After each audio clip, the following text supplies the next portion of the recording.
想不通这蟑螂有什么好怕的。养龙鱼到底吃什么？正好这一次我准备了3款呼声最高的食物用来投喂。首先第一个，咱们先从龙鱼饲料开始，这个就由小助理来投喂吧。果然这是所有龙鱼的最爱，一丢下去就抢着吃。然后第二个准备的就是蟑螂啊，这个小助理不敢投喂，所以这个就由我来。还好我不怕这个蟑螂啊，这个的话直接给它拿出来投喂就可以了。你看，呀，你不是不怕吗？我给它拔出来了。不过还好，蟑螂已经抓起来了。来试试蟑螂吃不吃，走起。好，过来了，哎，看到没？真吃了。最后一道了，投喂虾仁，这个对于你来说应该是没任何压力吧？当然没问题。不出所料，龙鱼对虾仁也无法抵抗。学长，这么漂亮的鱼，你多少钱买过来了呀？啊，这个也不贵，当时也就花了不到200块买过来的。别看我这条龙鱼并不贵啊，但是它的形态跟发色也是非常好看的。现在龙鱼已经吃得挺饱了，那剩下的这些虾仁呢，就由小助理来投喂给其他鱼吃掉吧。整体来说啊，这龙鱼还是非常好养的，一点也不挑食。那最后咱们一起来欣赏龙鱼的魅力。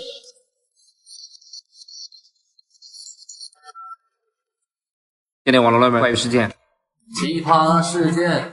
奇葩事件，像这种连内脏都没有的怪鱼，我也是第一次见。但是很多不懂鱼的媒体就到处转发，震惊某某男子捞到了一条凹腹鲤鱼、空腹鲤鱼等等。虽然他们是有这个症状，但有没有可能这不是鲤鱼？真正的鲤鱼实际长这样，特别是在尾巴下端的颜色是艳红色的，而不是像这种纯黑色。还有鳞片，如果是鲤鱼的话，按照这个体型的话，应该还要更大一些。我刚开始还以为这是一条草鱼呢，但是我看到它的头部的时候，这应该就是一条鲫鱼。但是鲫鱼也分为很多个品种，像视频中这么大一条的，应该是一条工程鲫，又名香云鲫。你看这图片里面的这条鱼，这是一位钓友钓起来的，跟视频里面的这条鱼对比，简直一模一样。至于这条鱼为什么会变成这样，其实原因还挺多的。有人说是得了腹水病，或者是这鱼的肚子里面寄生了面条虫，还有的说这是被猴辐射了。你们觉得哪种可能性更大呢？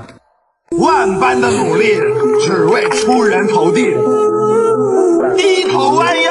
这是一位大哥在公园里面叼起来了一条带蓝色的怪鱼，养过鱼的应该都知道，这就是一条锦鲤。至于这条鱼为什么会变成这种蓝色，很有可能是某个养鱼佬用亚甲基蓝浸泡的时间太长了才导致的。而亚甲基蓝其实就是一种养鱼的药剂，如果鱼身上得了一些病，就比如水霉、白点之类的，就可以用这个来进行治疗。而且这个东西如果一不小心沾到手上了，这都有点难洗掉。你看这大哥主页里面还不止钓起来了一条呢，但是这条鱼最终是被豆瓣先生他们花高价格给他收过来了。我还特意去看了一眼，这也确定了我自己的观点。这条鱼的尾鳍旁边颜色都是从深到浅，这明显100%就是用亚甲基蓝泡出来的。视频中这条怪鱼就很有意思，这不用猜就是一条鲢鳙，这是一种滤食性鱼类，你就可以把它的鱼鳃比作是一个漏网，它就是靠这个在水中里面捕捉浮游生物来进食的。但是视频中出现的这条鱼是浮在水上层，至于为什么会出现这种情况，可能是这个钓鱼佬刚打完窝，然后水面就有一层没有下沉的窝料残留物，刚好这条鱼闻到气味就慢慢浮上来，大口大口的滤食了。但还有一种可能性也会导致这个原因，就是水体缺氧。但是看这个视频里面也就这一条鱼浮出水面，那也就证明了这个水体不缺氧。真缺氧的话，那这片水域的鱼都会浮出水面。我看评论区还有很多人都说这是一条引路鱼，你去抓它的话，它就会要了你的命。其实这个就只是民间说法而已，并不科学。最后这位大哥说是把这条鱼弄起来给它炖了。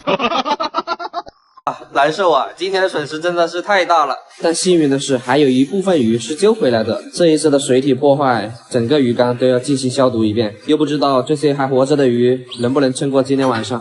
但很可惜，凌晨1点多，鸭嘴鲨也凉了。哎，赶紧先捞出来吧！这一条鱼已经足足长了这么长了，也有投喂了2-3个月的样子。哎，只能放冰箱冻着吧。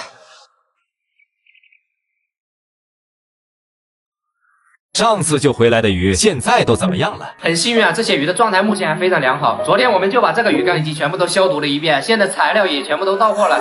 那接下来咱们就开始给鱼缸翻新。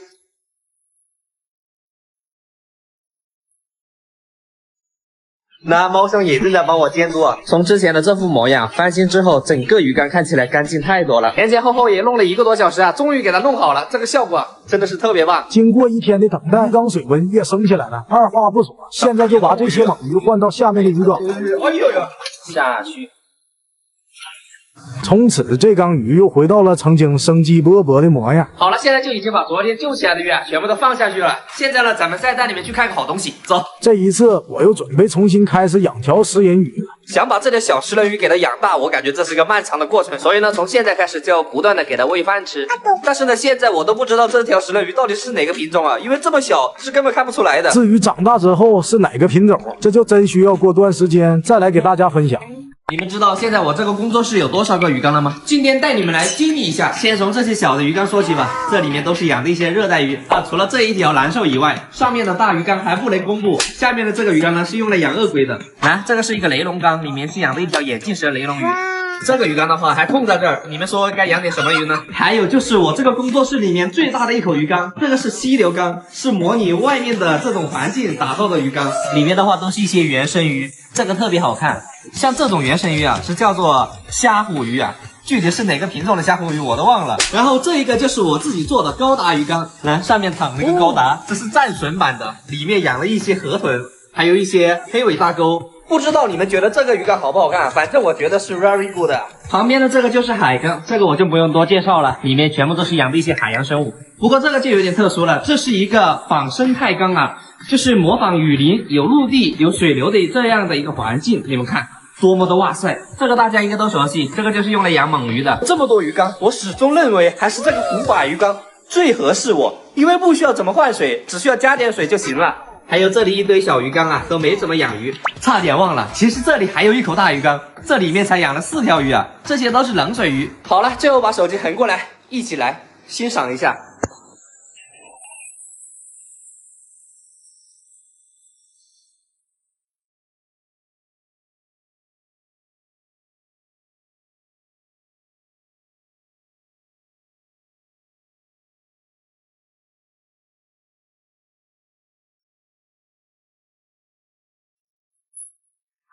挑战养100种鱼的2个月以来，现在整个房间都是鱼。刚开始没什么经验，就已经牺牲了3个，巨骨舌鱼就是其中之一。看来小鱼缸是养不了凶猛的鱼了，所以我又花巨资定制了一口大鱼缸。现在刚好到货了，走。但我万万没想到，这鱼缸比我想象中的还要大，光靠我一个人是抬不动的。不过还好有小伙伴一起帮忙才能抬进来。从给鱼缸塞箱，再到把鱼缸抬到支架上去啊，实在是不容易啊！这么大一口鱼缸啊，整整花了3个小时。终于把它弄好了。第二步，再来把鱼缸自带的管件给安装上，还有这些鱼缸灯也需要安装起来，过滤材料也是少不了的。这些全部都弄好之后啊，咱们再来把背景膜给它撕掉。这样的话呀，整个鱼缸看起来感觉更通透一些。所有的东西都弄好之后呢，现在也终于可以放水了。1 week later， 可以了，大功告成，看起来是非常的完美啊。所以该养点什么鱼呢？这个就留给你们来决定吧。但还得是要先捞一条试水鱼放到里面。我估计这条鱼这辈子都没想到啊，有一天它还能住进1.5米的大别墅。看这里面的空间，我都想进去游个泳了。现在已经养了雷龙鱼、小丑鱼、恶雀鳝等等，还有好多好多。那下集你们说该养点什么鱼呢？上一次买了一条鲈鱼给它放生了，然后你们又让我去买一条鲶鱼，走去看看，这个是鲶鱼啊，这么大呀，这有点太大了吧，我还是去别的地方找一找有没有小一点的。这条鱼跟鲶鱼真的长得好像啊。